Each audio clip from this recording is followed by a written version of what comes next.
I've been suggesting to people, and I'll close with this. First of all, you have this moral obligation because you have this potential in front of you, and the hypothesis is that you should be approaching that, let's say, with courage and truth, and transforming it into the best that you can transform it into, because that's actually the world.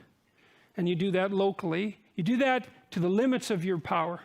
And sometimes you don't have much power because you're not that competent.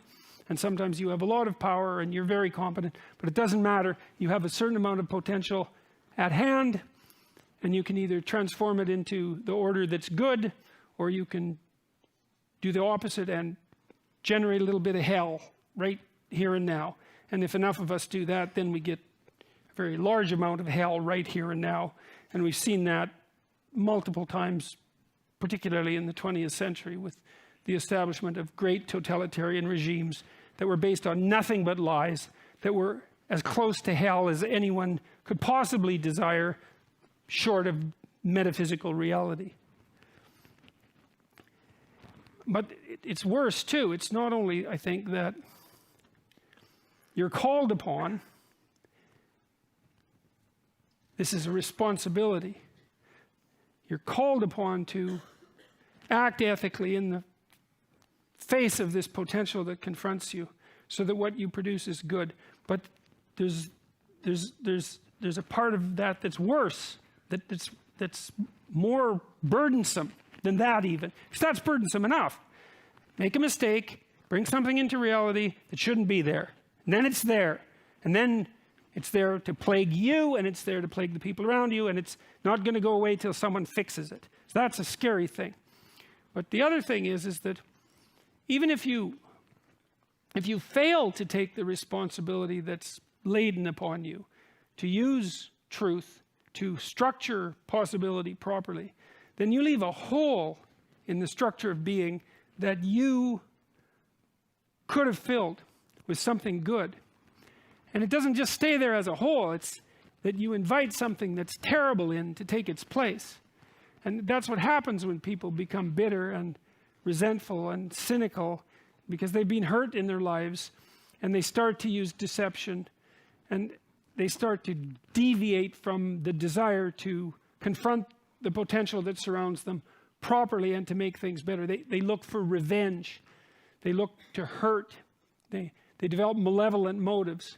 And then not only are you not bringing into the world what could be good and sustaining, but you're inviting into the world what can definitely be hellish, is the only way to properly conceptualize it.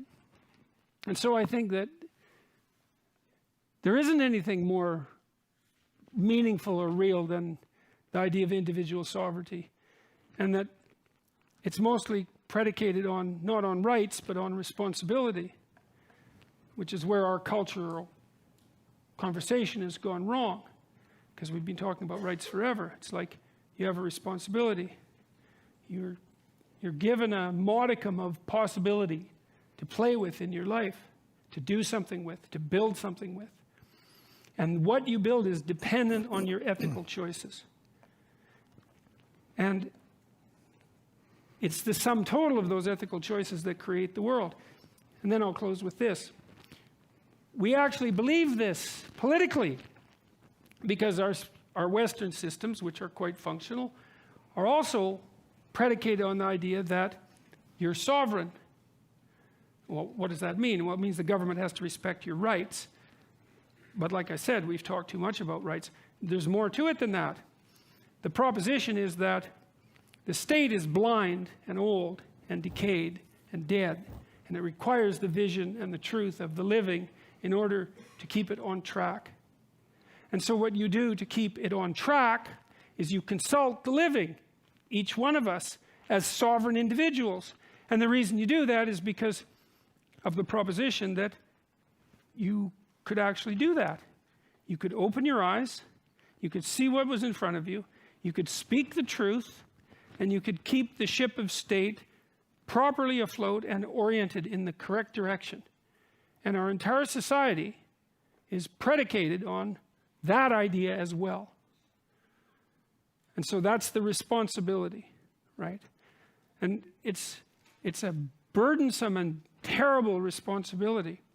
But I also think, given the fundamental catastrophe of life and the fact that you have to deal with that without becoming embittered, that you need a weight and a load of responsibility that's of sufficient magnitude and worth so that it balances the fragility that characterizes you.